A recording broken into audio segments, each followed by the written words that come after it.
Feelings या जिनको जानवरों के बारे में भी थोड़ी फीलिंग्स हैं, और अगर आप उन्हें हर्ट करते हैं तो ये उस इंसान के रिलीजन के प्रति जाना है।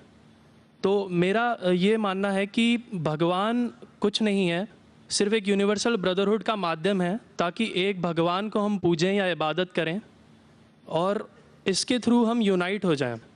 तो मेरा सवाल ये है कि हम हमेशा भगवान को इस तरह तोलते हैं कि उसे इंसान की तरह फीलिंग्स हैं, वो हमें सज़ा देता है, हमें रिवॉर्ड करता है, पर हमारे अलावा इस यूनिवर्स में, मैं उस वर्ड पे स्ट्रेस करूँगा, यूनिवर्स में जानवर भी हैं जिनका काम इस भगवान के बिना चल रहा है, जिनमें कोई फीलिंग्स नहीं है, ना वो कुरान पढ़ते हैं ना बाइबल पढ़ते हैं।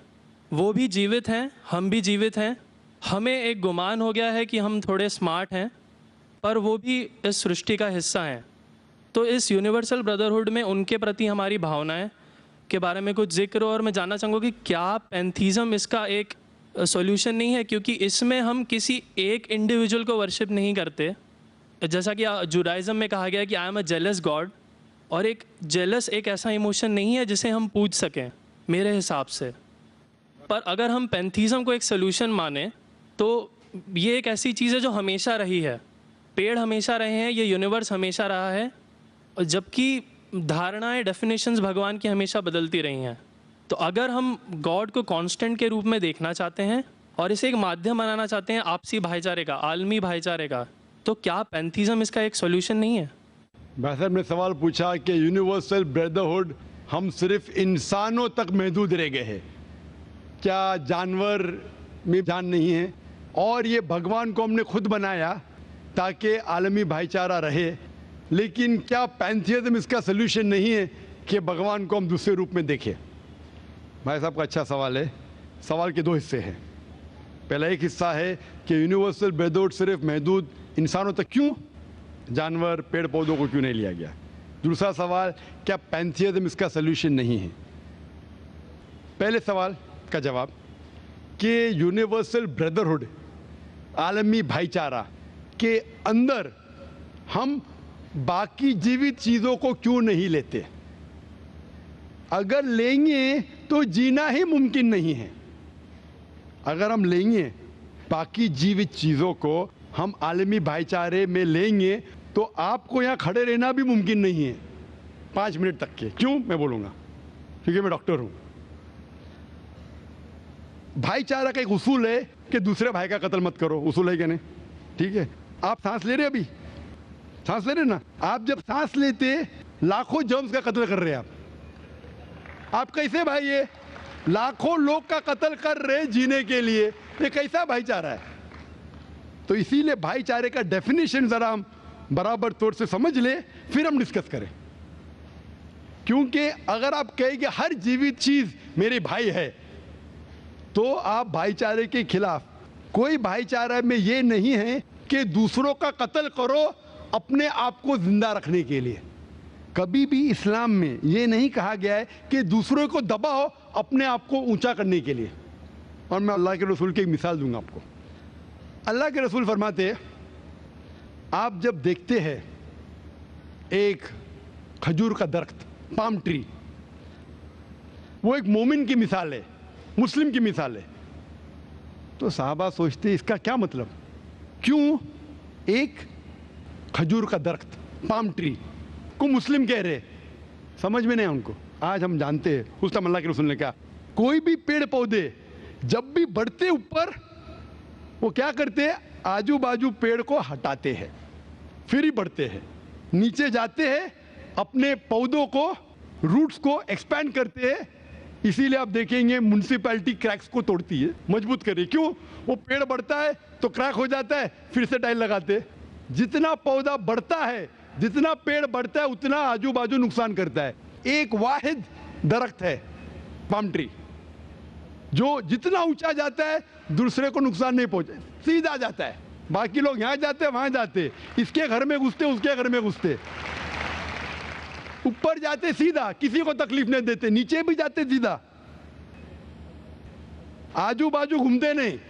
अगर आप अपने आप को बड़ा बनने के लिए दूसरों को दबाएंगे, ये मुस्लिम नहीं। तो अगर मैं मानूं आपकी बात को कि हर जीवित इंसान को भाईचारा करूं, तो मुझे जीने का हक ही नहीं, किसी को जीने का हक नहीं है। लेकिन उसका मतलब ये नहीं कि हम दूसरे जीवित लोग को तकलीफ पहुंचाए जानबूझ के। इसीलिए इस्लाम में जब मोहम्मद सल्लल्लाहु अलैहि वसल्लम पैगाम दिए अरब देशों में, अरब ममालिक में, तो लोग ने कहा ये कैसा इंसान है। जब अल्लाह के रसूल ने कहा कि ऊंट के ऊपर ज्यादा वजन मत डालो, हराम है, घोड़े को ज्यादा तकलीफ मत दो, तो लोग कहने लगे ये तो अभी इंसानों की हुकूक की बात कर रहा था, अभी जानवरों के हुकूक की बात कर रहा है।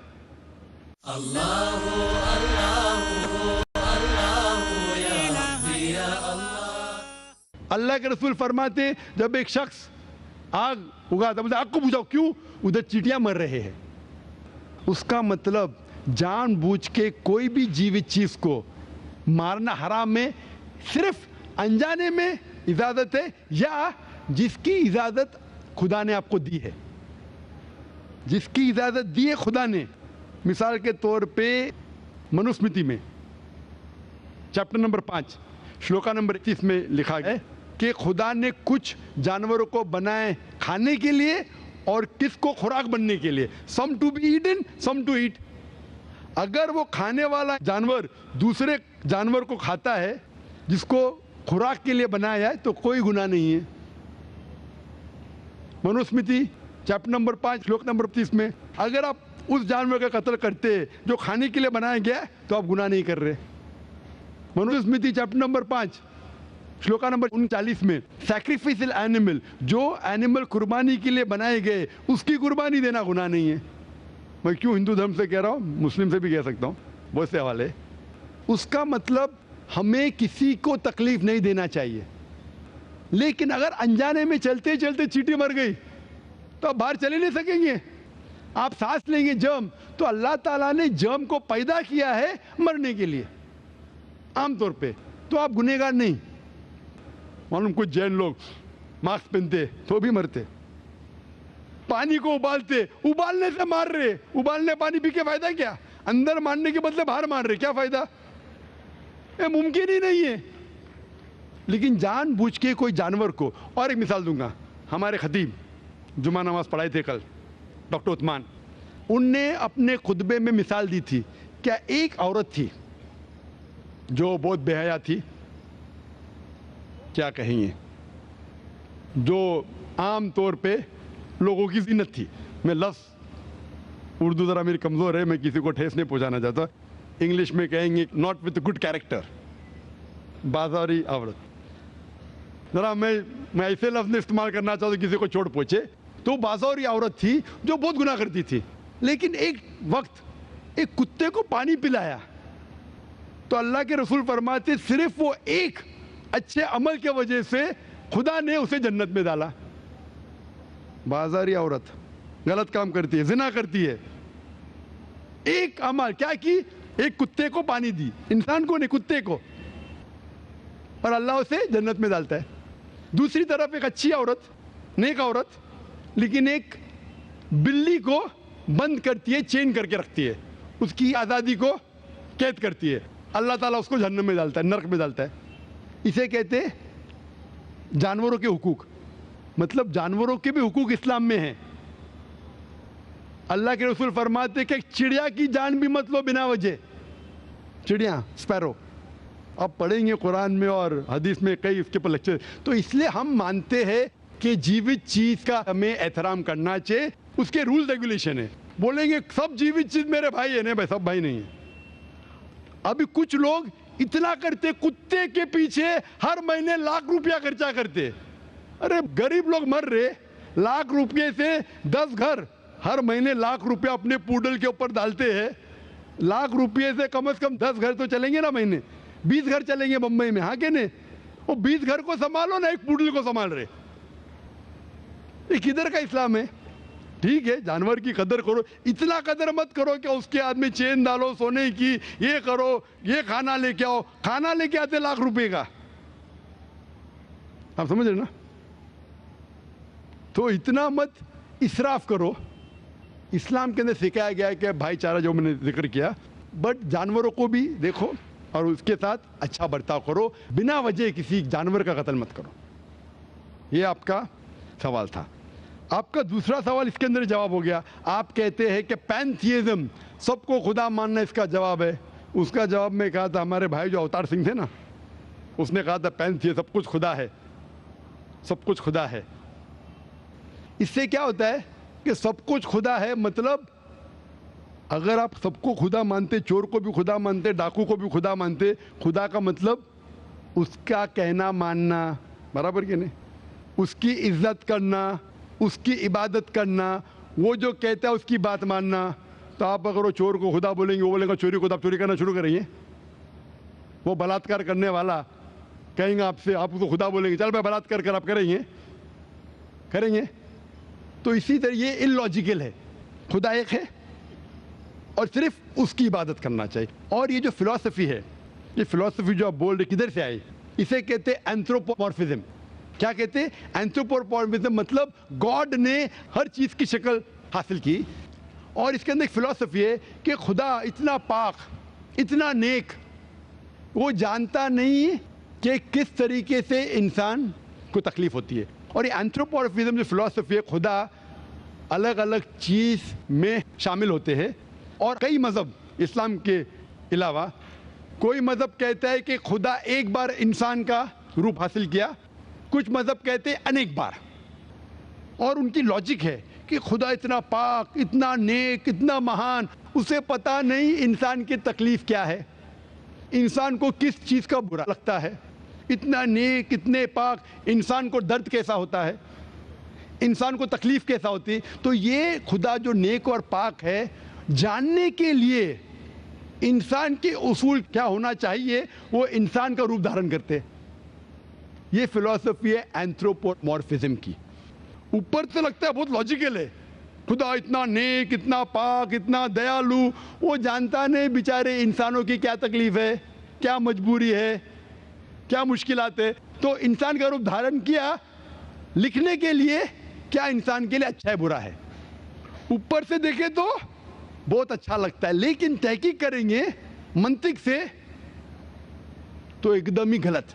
मिसाल के तौर पे, अगर मैंने एक डीवीडी प्लेयर बनाया, डीवीडी प्लेयर, क्या मुझे जरूरी है कि मैं डीवीडी प्लेयर बनूं ये जानने के लिए डीवीडी प्लेयर के लिए क्या अच्छा है क्या बुरा है? जरूरी है? नहीं। मैं एक इंस्ट्रक्शन मैन्युअल लिखूंगा कि डीवीडी प्लेयर को प्ले करने के लिए डीवीडी डालो, प्ले का बटन दबाओ, स्किप करने का स्किप का बटन दबाओ, स्टॉप करने का स्टॉप का बटन दबाओ। पानी में मत डालो, खराब हो जाएगा, ऊपर से मत फेंको, खराब हो जाएगा।